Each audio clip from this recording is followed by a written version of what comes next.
Welcome to Season 2 of Solopreneur Success Strategies. This is Jane Gardner, and we are going to be talking about home business startup. And we're going to be talking about starting, running, and growing your own home business, whether offline or on. Monday is all about mindset, of course. Tuesday is all about starting a home biz. Wednesday is about selling, sales, and your customer. Thursday is going to be about running your home biz, and Friday will be growing your home business. Saturday is all about putting systems in your business, and Sunday is all about strategy. So subscribe to this daily podcast to help you start, run, and grow your home biz. For more information, go to bo8hb.com.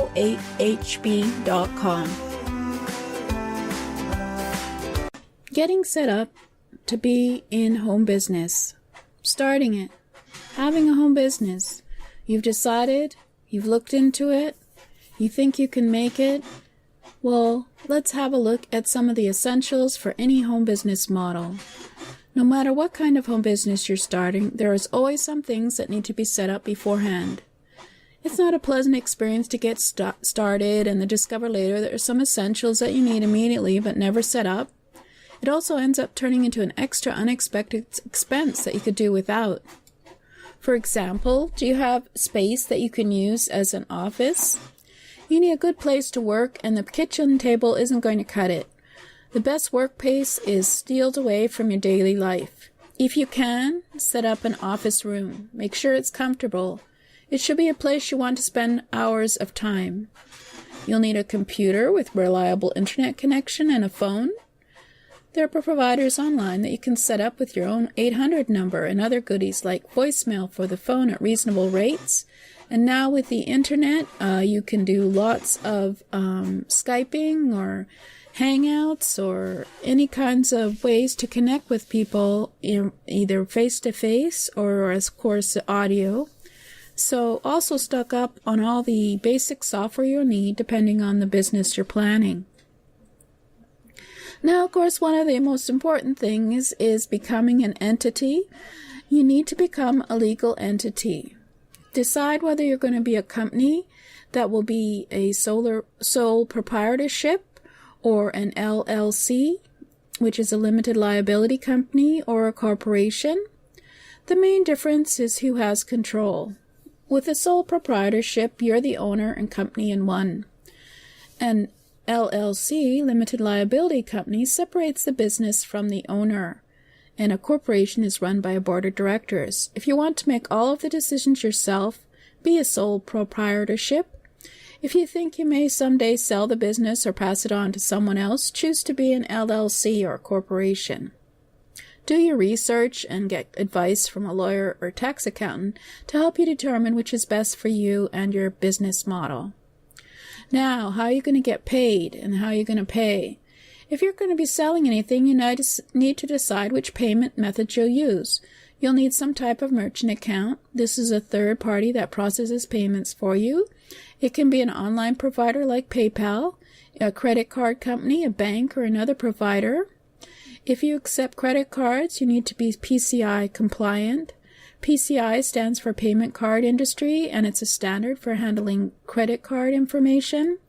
And there's, of course, if you're using payment credit cards on a website, you have to make sure that the website is secure so that people are confident putting their credit card information in there. And we'll be talking about at another time on that.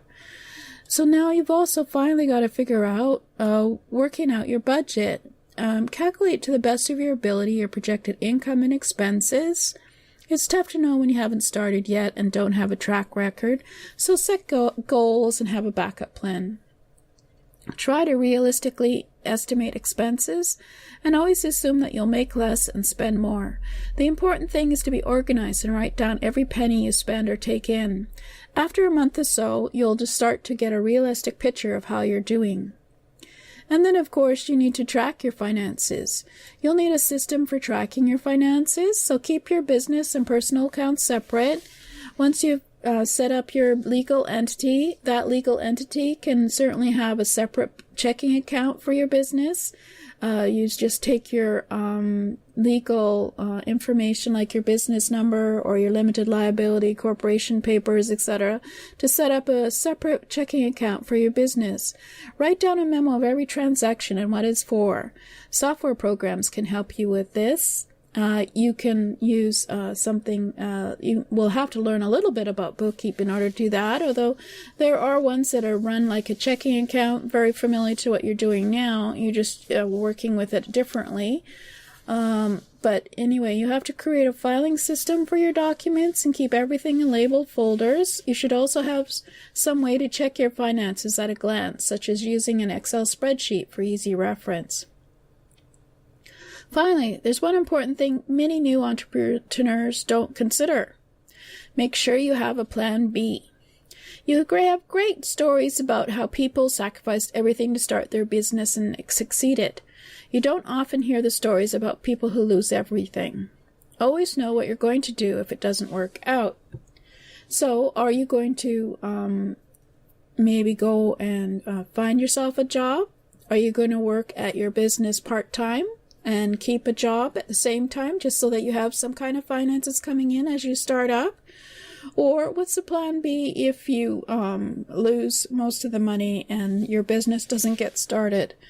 Do you have another skill that you can use to make some money while you're working on your business and finding out if it's going to work? So these are some of the things you have to consider when you're starting out a home business. There's certainly others, so we've mentioned it on separate shows about some of the things you need to think about, especially if you're in a local area for your business, such as whether or not you're allowed to have a home business in your home in the area zone that you are in, etc.